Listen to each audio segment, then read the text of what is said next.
Hello दोस्तों, मैं Santosh Kumar Ojha from Ojha classes लेकर आया हूँ एक नए कड़ी जिसमें से झारखंड के स्वतंत्रता सेनानी के बारे में जानना है। आज दो टॉपिक पढ़ेंगे, तिलका मांझी और बिरसा मुंडा जी के बारे में।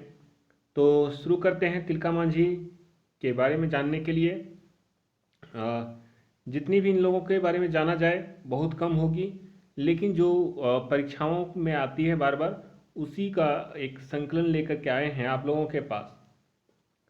तो जो सबसे पहले है, इनका जन्म 11 फरवरी 1750 को हुई और स्थान जो है तिलकपुर सुल्तानगंज में हुआ था। गलती से सुल्तानपुर लिखा गया है, वो सुल्तानगंज है जो कि भागलपुर में स्थित है। ये एक संथाल परिवार से संबंध रखते थे जिनका गोत्र मुर्मू थे। इनके पिता का नाम सुंदरा मुर्मू थे और इनका जो दूसरा नाम था, घर का पुकारू नाम, वो जबरा पहाड़िया था। मुख्य नाम इनका जबरा पहाड़िया। क्वेश्चन आता भी कभी कभी कि जबरा पहाड़िया क्या किनका नाम था। तो याद रखें दोस्तों, तिलका मांझी का दूसरा नाम जबरा मांझी भी थे। इन्होंने अंग्रेजों के खिलाफ पहला आंदोलनकाली आदिवासी थे, इसलिए इसे आदि विद्रोही भी कहा जाता है। तो आगे जो है, अंग्रेजों के खिलाफ भागलपुर के निकट वनचरिजोर नामक स्थान पर विद्रोह किए थे और इनका जो विद्रोह का प्रतीक रखा था, साल का पत्ता था। याद रखेंगे दोस्तों, झारखंड का जो राज्य वृक्ष है, राजकीय वृक्ष है, वो साल है। और धीरे धीरे इनका जो वर्चस्व है बढ़ते गया। ब्रिटिश शासन इनके डर से कांप उठे और इसलिए क्या किए कि 1773 के आसपास में अंगस्टन क्लीवलैंड को राजमहल क्षेत्र का सुप्रिटेंडेंट बनाया गया। क्यों बनाया गया? ताकि इनको पकड़ना और लोगों को बीच एक दहशत का माहौल बनाने के लिए ब्रिटिश शासन ने छोटे छोटे कड़ियों को मजबूत करना शुरू किया। तो इन्होंने इसको समझ गया कि ये जो क्लीवलैंड आए हैं राजमहल क्षेत्र को बस लूटने के लिए आए हैं और शासन प्रणाली को मजबूत करने आए। इन्होंने क्या किया, 13 जनवरी 1784 को क्लीवलैंड को तीर से मार गिराया और यही इसके कारण और डर हो गया इनके अंदर। तो क्या हुआ कि जब तीर से सुप्रिटेंडेंट को हत्या कर दिया गया, तो अब पहाड़िया सेना का जो सरदार थे, अंग्रेज अधिकारी को खबर दिया। जलाने जो सरदार थे, उन्होंने जब ये तिलका मांझी को पकड़वाने में बहुत बड़ा सहयोग किया और इनको पकड़ लिया गया। और जब 1785 में वारेन हेस्टिंग्स के द्वारा तिलका मांझी को भागलपुर के बरगद पेड़ में फांसी दे दी गई। तो कहते हैं दोस्तों, जब इनको पकड़ा गया था 1784 पचासी में, तो 4 घोड़ों में बांध करके इनको घसीटते हुए ले गए और भागलपुर में बरगद के पेड़ के पास फांसी दे दिया गया। तो अब जो है 1991 में भागलपुर विश्वविद्यालय का जो नाम है परिवर्तित करके तिलका मांझी विश्वविद्यालय कर दिया गया। ये बहुत इंपॉर्टेंट क्वेश्चंस भी है। तो इसी कड़ी को आगे लेकर के बढ़ते हैं हम लोग भगवान बिरसा मुंडा की ओर, जिनका जन्म 15 नवंबर 1875 में हुआ था और जिस स्थान पर इनका जन्म हुआ था वो उलीहातू है, अड़की प्रखंड, जिला खूंटी में है। पिता का नाम सुगना मुंडा थे। बाद में ये धर्म परिवर्तन में पौलुस कहलाने लगे इनके पिता। और माता का नाम जो है कर्मी मुंडा या कहीं कहीं कदमी मुंडा भी मिलता है। ये 5 भाई थे और अपने सबसे छोटे थे अपने भाइयों में। बचपन के नाम इनका जो था वो दाऊद मुंडा थे।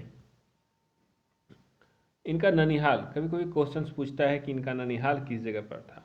तो ननिहाल जो था अयूब हातू में थे और इनकी जो प्रारंभिक शिक्षा था, शिक्षक थे, गलती से वहाँ शिक्षा लिखा गया, तो शिक्षक जो थे वो जयपाल नाग थे। इनका जो प्रारंभिक शिक्षक थे, धार्मिक गुरु आनंद पांडे थे। एक और चीज़ है कि प्रारंभिक जो शिक्षा है 1886 में चर्च में हुआ था इनका, जो जर्मनी से अ, संचालित होती थी। और चाईबासा में इनका एक चर्च था जो कि इसके स्कूल में थे। अब जब पहाड़ी प्रारंभिक शिक्षा हो गई तो प्रारंभिक शिक्षा के बाद एक मतलब दंत कथा के तौर पर माना जाता है कि पहाड़पुर में जगह है, वहाँ पर भगवान विष्णु ने इनको दर्शन दिए। और दर्शन देने के बाद ये अपने आप को समझ सकते हैं भगवान का दूत, सिंगबोंगा का दूत मानने लगे और प्रवचन देने शुरू कर दिए। और जब जब ये प्रवचन देने लगे तो बिरसा एक धर्म बन गए जिनका प्रवर्तक ये खुद बने और अपने आप को धरती आबा और तथा सिंगबोंगा का दूत कहलाने लगे। इन्होंने जो सबसे पहला विद्रोह किया, इन्होंने ये विद्रोह करने का मूल भावना ये थी कि आदिवासी भाई बहनों के बीच जो भी हमारी संसाधन है, प्राकृतिक संसाधन है, उनमें इनका अधिकार होना चाहिए और अधिकार में अगर कोई हस्तक्षेप करता है तो उसके खिलाफ इन्होंने विद्रोह किया। जो भी विद्रोह किया इन्होंने ब्रिटिश शासक के खिलाफ जमींदार और साहूकारानी दीकू लिखा है, मिस प्रिंट है थोड़ा, दीकू का अर्थ होता है दिक्कत करने वाले, जो भी जमींदार थे उनके खिलाफ निर्णायक बगावत का नेतृत्व किया, है ना। तो सबसे बड़ी बात कि ये जिस आंदोलन में भाग लिए थे उनका नाम उलगुलान विद्रोह रखा गया था। याद रखिएगा दोस्तों कि उलगुलान विद्रोह बिरसा मुंडा से संबंधित थे और ये कब से कब तक चले, 1895 से 1900, है ना। अब दूसरी जो है इनका नारा था कि रानी का शासन खत्म करो और हमारा साम्राज्य स्थापित करो। मतलब रानी का मतलब है जो उस समय ब्रिटिश शासक के थे उनका अब साम्राज्य या शासन खत्म होनी चाहिए, रानी विक्टोरिया का शासन खत्म हो जाना चाहिए और हम लोगों का आदिवासी का शासन या साम्राज्य आ जाने चाहिए। तो इस नारा से बहुत लोग प्रभावित भी हुए। 19 नवंबर 1895 को इन्हें 2 वर्ष का सजा दिया गया। जब अंग्रेज शासन डर गए, ब्रिटिश शासन में इनका हस्तक्षेप बढ़ते गए, विरोध करना शुरू कर दिए, तो अंग्रेजों ने इनको गिरफ्तार कर लिया और 50 रुपये का जुर्माना दिया गया। तो उस समय 50 रुपये काफ़ी बहुत बड़ी रकम होती थी और इसके बदले बोला गया था कि अगर आप 50 रुपये नहीं देंगे तो 6 महीने का और अतिरिक्त आपको कारावास की सज़ा काटनी होगी। हालांकि 30 नवंबर 1897 को रिहा कर दिया गया।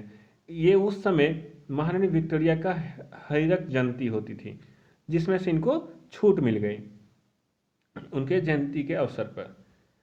अब कह सकते हैं कि 1897 और इनको डर और मतलब जब अंग्रेज़ों ने इनको गिरफ्तार किया तो अंग्रेज़ों के खिलाफ और ये भड़क गए, विश्वास और टूट गई। तो तुरंत जैसे ही जेल से ये निकले 1897 को तो समस्त मुंडा को एकत्रित होने का आह्वान किया। बोला कि जब लड़नी है तो आर पार की लड़ाई होनी चाहिए। और खूंटी के निकट जो डिम्बोर पहाड़ था, डोम्बारी पहाड़, उसमें एक आंदोलन का केंद्र बन गया। केंद्र बनने का मतलब है कि वो चारों तरफ से सुरक्षित हो गई थी और इन्होंने बिरसा सेना का गठन कर लिया। अब जब ब्रिटिश सेना तिलमिला उठी कि इतने सारे लोग सेना बन गया, लोग इकट्ठा हो जाते हैं इनके कहने पर, तो कुछ ना कुछ इस पर बात है। इनको एक तरह से घोषित कर दिया विद्रोही और गिरफ्तार करने का इनाम जो है, जो भी इनको बताएंगे 500 रुपया का इनाम दिया गया, रख दिया गया। और फाइनली क्या हुआ कि इनको गिरफ्तार भी कर लिया गया। गिरफ्तार जो है बदगांव के जगमोहन सिंह के आदमी थे, जो बीर सिंह महंती के नाम से जाना जाता है। उन्होंने इनको गिरफ्तार करवा दिया मुखबिरी करके और 3 फरवरी 1900 को इनको गिरफ्तार कर गया। और मृत्यु जो है 9 जून 1900 को रांची जेल में हुई। कारण बताया गया कि हैजा हुआ था, लेकिन हमें लगता या किसी का भी कहीं ना कहीं इतिहासकार इसे संदेह के घेरे से मानते हैं। और इन्हीं के जन्म दिवस पर 15 नवंबर 2000 को झारखंड का निर्माण हुआ। और आज सबसे बड़ी बात यह है कि संसद के जो मुख्य कक्ष है, जहाँ केंद्रीय कक्ष है, भगवान बिरसा मुंडा का चित्र लगाया गया है। और महादेवी श्वेता वर्मा जो है, इन पर एक जीवनी भी लिखे थे, अरण्य के अधिकार जो कहते हैं, मतलब जो प्रकृति का अधिकार थे। इनका बुक भी बहुत अच्छा छपा है। तो दोस्तों, आज तक की इतनी ही वीडियो थी। नेक्स्ट वीडियो में हम लोग और क्रांतिकारी और सेनानी के बारे में पढ़ेंगे। तो मेरे वीडियो कैसा लगा ज़रूर एक बार कमेंट करेंगे, और लास्ट तक बने रहने के लिए बहुत बहुत धन्यवाद। Thank you.